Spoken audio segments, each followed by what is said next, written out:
Olá pessoal, tudo bem? Eu sou a Letícia, sou cirurgiã dentista e atualmente doutoranda na Escola de Enfermagem de Ribeirão Preto, sob a orientação do professor Dr. Evandro Watanabe. Eu vou abordar com vocês hoje sobre acidentes ocupacionais, principalmente voltados para a odontologia. Mas o que é um acidente ocupacional? São situações que ocorrem no exercício do trabalho e são desencadeados por fatores relacionados ao ambiente e às funções desempenhadas pelo profissional. Nós, profissionais da odontologia, estamos expostos a diversos riscos e, entre eles, o risco biológico, que é caracterizado pela exposição ao material biológico do paciente, que pode estar contaminado e a gente está ali suscetível durante a nossa rotina de trabalho. Nos atendimentos odontológicos, os instrumentais pérfuro-cortantes podem ser considerados os que possuem borda afiada, que são capazes de perfurar ou cortar tecidos, e com isso a gente tem alguns exemplos, como as lâminas de bisturi, as curetas periodontais, os instrumentais para fazer as restaurações nos elementos dentais, sonda exploradora, brocas, limas endodônticas, tubetes de anestésico de vidro. Então, há uma imensidão de instrumentais que durante a nossa rotina clínica nós temos que tomar cuidado para não sofrer algum acidente e ficarmos expostos a esses materiais biológicos entrarem em contato com o nosso sangue. Os tipos de exposição que nós temos são 4: percutânea, mucosa, cutânea e por mordedura. A exposição percutânea ocorre através de lesões provocadas por um instrumental pérfuro-cortante. Mucosa ocorre respingos nos olhos, no nariz, na boca ou genitália. A genitália não se encaixa muito na nossa profissão, mas é um fator para vocês levarem em consideração e saberem como que é a exposição por mucosa. Exposição cutânea, então contato do material contaminado com a pele não íntegra. Então, por exemplo, se a gente está com alguma dermatite, com alguma ferida aberta nas mãos, a chance de ter uma contaminação, uma infecção é muito maior. E também por mordedura, através da exposição quando há envolvimento de sangue. Aqui são fotos demonstrativas de cada um dos tipos de exposição. Da percutânea, eu coloquei essa foto como se fosse um instrumental que acabasse de atingir os dedos e começasse a sangrar, e aí tem uma porta de entrada ali que pode entrar o material contaminado para dentro do organismo. Na mucosa, então, respingos, essa foto eu tirei em 2021 e eu estou apontando para a minha face shield que contém respingos logo após uma profilaxia na paciente, em que eu atendi na disciplina de periodontia. Cutânea, contato com a pele, quando a gente tem alguma irritação, alguma dermatite, feridas abertas. E essa foto aqui da mordedura, ela é ilustrativa, mas para ficar mais claro para vocês que fica mais fácil de haver essa contaminação quando há, então, envolvimento de sangue, seja por uma mordida, assim, muito profunda, né? E a gente tem que levar isso em consideração, porque independente da área que a gente for seguir, durante a graduação, nós temos que passar pela clínica de odontopediatria. E é geralmente nessas clínicas em que a gente sofre alguma mordedura nos dedos ou nas mãos. E crianças também podem ser pacientes fonte. Então, não só respingos de sangue apresentam um potencial infeccioso, a própria saliva, mesmo quando não há sangue visível, pode conter esse sangue em quantidades limitadas, sendo considerada um material potencialmente infeccioso pelo Centers for Disease Control and Prevention e pela Occupational Safety and Health Administration. Então, há evidências da detecção molecular dos vírus da hepatite B e C na saliva. Uma informação assim, muito interessante é que ocorrem mais de 400 mil acidentes ocupacionais com exposição a material biológico por ano nos Estados Unidos. Sendo assim que há subnotificações, então não são todos os casos que são notificados. E com isso, há profissionais que sofrem acidentes, que não notificam, mas os dados oficiais são esses, de aproximadamente 400 mil acidentes ocupacionais por ano. Isso é muito importante nós reconhecermos, porque nós estamos sujeitos a esses riscos e a gente precisa prevenir e, caso ocorra algum acidente, saber proceder e buscar por ajuda. E em que situações os acidentes ocorrem com maior frequência? Bom, a maior parte dos acidentes ocupacionais com exposição a material biológico são causados por lesões com materiais pérfuro-cortantes. Então, ele ocorre quando a gente tenta realizar o reencape das agulhas com as duas mãos, coletar objetos pérfuro-cortantes do chão com as mãos e não com uma pinça, por exemplo. Quando a gente tenta realizar o descarte do pérfuro cortante de uma forma inadequada, em locais inadequados, e quando a gente faz o uso inadequado ou não utiliza equipamentos de proteção individual. E quando ocorre um acidente, qual o risco de infecção? Bom, quando ocorre o desenvolvimento da doença, a gente tem que levar alguns critérios em consideração. Então, qual o agente patogênico envolvido, quais as características da lesão, a profundidade, o tamanho, qual foi o tipo de exposição, então se foi exposição à saliva, se foi exposição ao sangue, lembrando que na saliva pode conter sangue, mesmo que em pequena quantidade. Qual a quantidade, desse sangue envolvido? A condição sistêmica de quem sofre o acidente. É uma pessoa imunocomprometida? Carga microbiana do paciente fonte. Qual a carga viral que esse paciente fonte possui? E como prevenir acidentes na prática odontológica? Bom, primeiro fator mais importante de se considerar é a imunização. Então, através das vacinas. Então, profissionais que são da área da saúde devem ser imunizados, devem se atentar se a vacina requer doses de reforço. Assim como deve ser feito o check-up médico pelo menos uma vez por ano. E com relação ao HIV, por exemplo, é importante ressaltar que não existe vacina contra o vírus da imunodeficiência humana. E também não há vacina contra o vírus da hepatite C. A hepatite B, só relembrando, tem uma vacina para prevenção do desenvolvimento da hepatite B, é disponível pelo SUS, é eficaz, com alto índice de resposta e deve ser administrada em 3 doses.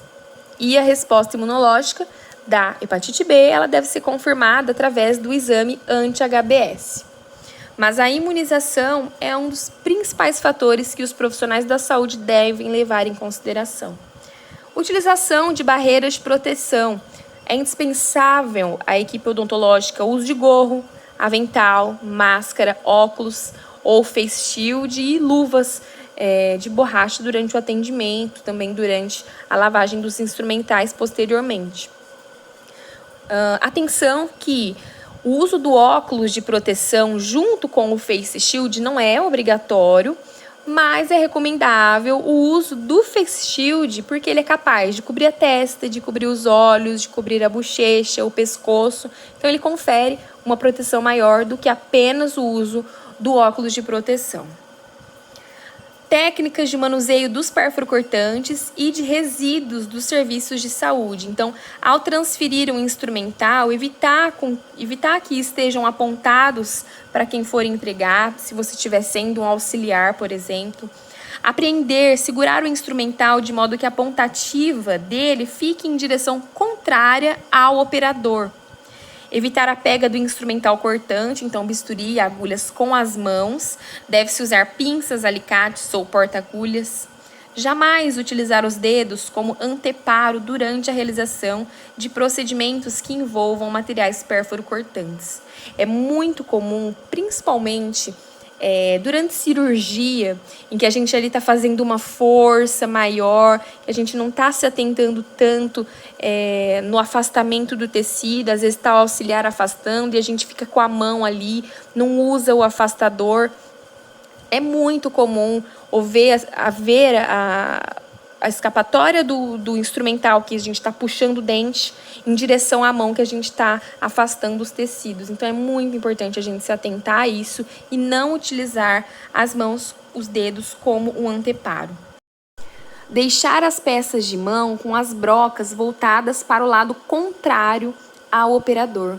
É muito comum a gente ali no mocho, na cadeira de atendimento, nós pegarmos materiais, instrumentais ao nosso redor e a gente pode acabar perfurando o nosso braço na broca que estiver ali no alta ou no baixa rotação do lado do nosso mocho. Usar luvas de borracha grossa para a limpeza dos instrumentais. Nunca reencapar e fazer a desconexão manual das agulhas. Utilizar caixa rígida e com tampa para acondicionar e para descartar os perfuro-cortantes. Todo o material perfuro-cortante, mesmo que esterilizado, deve ser descartado imediatamente nos recipientes específicos. Os recipientes para o descarte dos perfuro-cortantes, que são aquelas caixas de escarpar que não devem ser preenchidos acima do limite de 2/3 da sua capacidade total. Utilizar uma pinça para recolher perfuro-cortantes em caso de queda. Não dobrar, quebrar ou manusear as agulhas antes do descarte. É ideal fazer o seu descarte logo após o uso. Não improvisar, então utilizar as caixas coletoras exclusivas, resistentes e que atendam às normas sanitárias. Para o transporte dessa caixa coletora, é importante fechar a tampa e acondicioná-la em um plástico branco leitoso. Bom, em caso de acidentes, quais medidas devem ser tomadas? Inicialmente, manter a calma e parar imediatamente o procedimento. No caso dos estudantes, informar imediatamente o professor da disciplina, que deverá orientar e acompanhar os cuidados com o aluno, bem como proceder à notificação interna na instituição. O paciente deve ser informado que o atendimento sofrerá uma pausa naquele momento devido à ocorrência do acidente. E quem sofreu o acidente deve lavar abundantemente o ferimento com água e sabão, no caso de exposição percutânea, e lavar abundantemente apenas com água ou soro fisiológico, no caso de exposição mucocutânea. O paciente passa a ser denominado de pessoa-fonte para fins dos protocolos de atendimento de pós-exposição. Não devemos esfregar, apertar ou sugar o ferimento, assim como utilizar substâncias irritantes como o hipoclorito naquela lesão. Proteja o ferimento com um curativo oclusivo. Na impossibilidade de o procedimento ser conduzido por outro profissional, coloque o EPI novamente, depois de toda essa etapa, para dar continuidade ao atendimento e concluí-lo de uma forma provisória, remarcando o paciente para uma próxima sessão. O paciente deve ser informado sobre o acidente e convidado a acompanhar o profissional a uma unidade de saúde, hospital, por exemplo. O paciente tem direito de se negar a realizar os exames. Nesse caso, o profissional deve informar sobre a recusa do paciente no momento da anamnese no serviço de atendimento que ele procurou. O atendimento médico pelo serviço especializado deve ser realizado o mais precoce possível e é importante levar a carteira de vacinação. No serviço procurado, a equipe indicará a necessidade ou não do início da profilaxia e da realização de exames complementares, devendo ser feito um acompanhamento clínico laboratorial, a depender do caso, que varia de 6 meses a 1 ano, em intervalos de 3 meses. O acidente que tem uma exposição de material biológico é considerado um agravo de notificação compulsória, obrigatória. E a notificação deve ser realizada por meio do preenchimento da ficha de notificação no site do Sistema de Informação de Agravos e Notificação, o SINAM, que é essa ficha que eu coloquei aqui do lado. Os casos de acidentes ocupacionais são atendidos pela rede sentinela de notificação compulsória de acidentes e doenças relacionadas ao trabalho. Então, hospitais e serviços de atenção básica que são cadastrados como sentinela. Apesar da importância da notificação do acidente, a prevalência da subnotificação é alta e impede com que haja uma estimativa coerente da prevalência de exposição a material biológico. Então, as subnotificações variam de 40% a 77% e ocorrem devido à suposição de que a pessoa-fonte não tem problemas de saúde, de não perceber que a lesão é algo sério, da complexidade da realização dessa notificação, do preenchimento do formulário, da falta de conhecimento, da falta de tempo, do medo e de não achar que seja necessário realizar a notificação. Profilaxia pós-exposição ou PEP. Ela consiste na utilização de medicamentos e imunobiológicos com a finalidade de reduzir as chances da pessoa exposta de adquirir algum micro-organismo infeccioso e desenvolver uma doença. Para o HIV, a PEP é realizada por meio da terapia antirretroviral, ARV. Para o vírus da hepatite B, a depender do estado imunológico do paciente, é indicada a realização do esquema vacinal, que tem vacina para o vírus da hepatite B, contra o vírus da hepatite B, e tratamento com imunoglobulina humana anti-hepática B. Então, de uma forma reduzida, simplificada aqui para vocês, profilaxia pós-exposição no caso de HIV. Então, o esquema terapêutico profilático padrão associa 3 drogas: tenofovir, lamivudina e dolutegravir, mas pode ser estendido caso a pessoa-fonte esteja em tratamento de AIDS. A terapia ARV tem duração de 28 dias e é essencial o cumprimento do tempo de uso para a eficácia da profilaxia. No caso do vírus da hepatite B, se a vítima não completou o esquema vacinal, que são as 3 doses, ela deve completar e será indicada a terapia com imunoglobulina humana anti-hepática B, que vai fornecer imunidade provisória por 3 a 6 meses. Essa imunoglobulina deve ser administrada preferencialmente nas primeiras 48 horas após a exposição. E no caso do vírus da hepatite C, infelizmente até o momento, estamos em 2024, não há nenhum tratamento medicamentoso incluído ao protocolo de atendimento às vítimas de acidente com material biológico cujas fontes são portadoras do vírus da hepatite C. Então é feito apenas o acompanhamento médico desse paciente que foi exposto ao vírus da hepatite C. Então é muito importante o acompanhamento clínico laboratorial. Para quê? Porque o profissional acadêmico, eles devem ser acompanhados independente da indicação da químio ou da imunoprofilaxia. É importante para identificar sinais e sintomas psíquicos. Então, geralmente a pessoa que sofre algum acidente ocupacional, ela acaba desenvolvendo uma ansiedade, uma angústia, acaba ficando com medo de desenvolver a doença.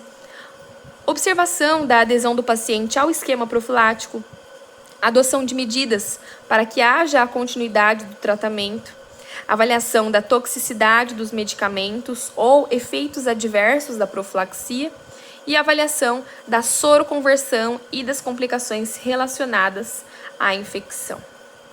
Bom, eu espero que vocês tenham gostado. Foi uma aulinha bem reduzida, mas muito importante. Qualquer dúvida, podem entrar em contato comigo. Esse aqui é o meu Instagram e abaixo o meu e-mail. Muito obrigada. Para a elaboração dessa aula, tomei como referência o livro Biossegurança em Odontologia, o essencial para a prática clínica, de Fábio Barbosa de Souza, editora Manoli.